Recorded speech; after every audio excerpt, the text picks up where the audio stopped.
Alright y'all, what's going on? Welcome back to another video here on the channel. Before we get started, I just want to apologize for my voice. If it does sound a little off, it's because I just woke up kind of sick, I guess. But anyways, we're going to be talking about a new disease that's basically come out. Well, actually, I wouldn't really call it a new disease. It's more of a reintroduction. I guess you can kind of compare it to COVID-19 in that sense, to where it was kind of like a reintroduction of an already existing disease. But you know, ever since COVID-19's 2020 quarantine that shut down the entire planet, things have been trying to get back to some normalcy.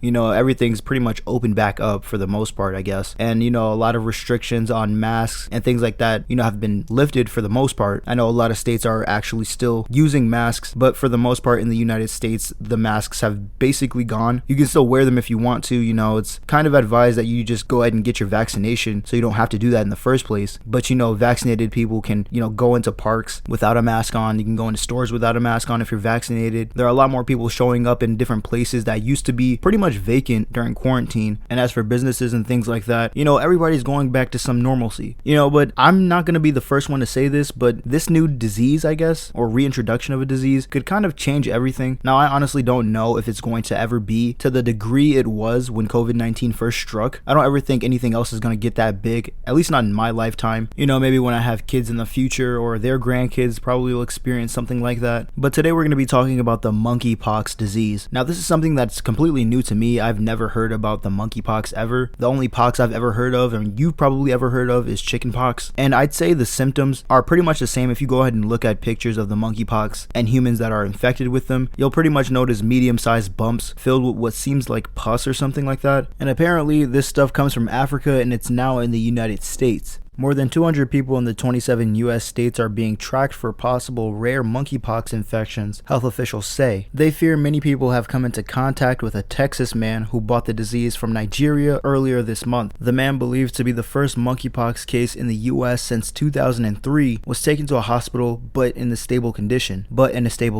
So far, no new cases have been found. Now, this kind of scares me for a couple of reasons. One being that 200 people in 27 random US states being tracked for monkeypox is scary for obvious reasons. Me personally, I live in New Jersey, so I don't know if one of the persons being tracked for the monkeypox is in the state that I'm currently in, or in the next state over, New York, or anywhere in the tri-state area. And then again, if it's also in one of the cities like New York, or let's say even Pittsburgh or something like that, something closer to the East Coast where I am, pretty much any densely populated city is going to be hit the hardest. And depending on how contagious this is and how it spreads and all that stuff, that just makes it 10 times more frightening, honestly. And then when I think about it some more, you know, 200 people over 27 states, literally more than half of the United States is at risk of becoming infected with the monkeypox virus. Now, this definitely isn't the first virus to come out of Africa, nor is it going to be the last. I'm pretty sure of that. So just to kind of give some more insight on the symptoms, initial symptoms include fever, headaches, swelling, back pain, and aching muscles. Now, clearly, if you are feeling any of these symptoms, I don't think you should be quite worried just yet, because I'm actually now just reading that infection rates are low, which kind of puts my mind at ease a little bit. But just to be safe, if you really think you need to, go visit a doctor, but just know what's going on around you. The CDC says it's concerned with passengers who were on board 2 flights the man may have been exposed to the disease on. He flew into Atlanta, Georgia from Lagos on July 9th before taking a trip to Dallas, where he was hospitalized in that state. It said it was working with the airlines to access the potential risk to those who may have been in close contact with the traveler. But the chances of the disease spreading on the plane were low because the passengers had to wear facial masks the whole time. Now, it's good that they were wearing their face masks, because this is something that I didn't know still was going on, but they had to wear their face masks. And apparently the monkeypox virus spreads by being in general contact with the infected person, or through animal bites or scratches, handling bush meat, or contaminated materials like bedding. And so it kind of seems like it spreads the same way Ebola did, or does, I guess, because it's still a thing. Monkeypox is a very rare disease, and it comes from the same family as the smallpox virus, but it's much less severe. It occurs mostly in remote parts of Central and West Africa, near tropical rainforests. Once the fever breaks, a rash can develop, beginning on the face, then spreading to other parts of the body, most commonly the palms of the hands and the soles of the feet. The rash, which can be extremely itchy, changes and goes through different stages before finally becoming a scab, which later falls off. Most cases of the virus are mild, sometimes resembling chickenpox, and clear up on their own within a few weeks. Monkeypox can also sometimes be more severe, however, with 1 in 100 cases being deadly according to the CDC. So here are my kind of like final thoughts on the situation. I don't know if I put any pictures of the monkeypox virus lesions, I guess, on the screen, or whether or not it's in the thumbnail. know. But you can go ahead and look at pictures yourself, and it doesn't look fun. You know what I'm saying? It's not something to scoff at, even though the infection rates are low. You know, I feel like at the start of COVID-19, nobody was really worried about it because it was on the other side of the world. And I remember hearing people saying the same thing, that the infection rates were low. But, you know, then that quarantine happened, and then it got to the level it did, and the entire world was infected. Now, I don't want to say that half of the United States, or more than half of the United States, won't just be affected, as in it'll spread to other countries. But in my opinion, diseases and stuff are very tricky, and it's kind of hard to judge whether or not it's going to blow up into something big like COVID or just stay something small. I don't think anybody wants another quarantine or another COVID-19. So in my opinion, if this does end up becoming big and there are preventative measures, then I'm pretty sure a lot of people will be taking it more seriously than they did with COVID, because they know how serious things can get. But guys, I'm going to wrap it up right here. I hope you did enjoy today's video. If you did, please consider hitting the like button, because it does help out the channel a lot. And if you want more content similar to this, hit that subscribe button, because I'd really appreciate it. And we're almost at 3,000 subscribers, so thank you very much. Anyways guys, I'll see you in the next one. Sub up, stay safe, and peace out.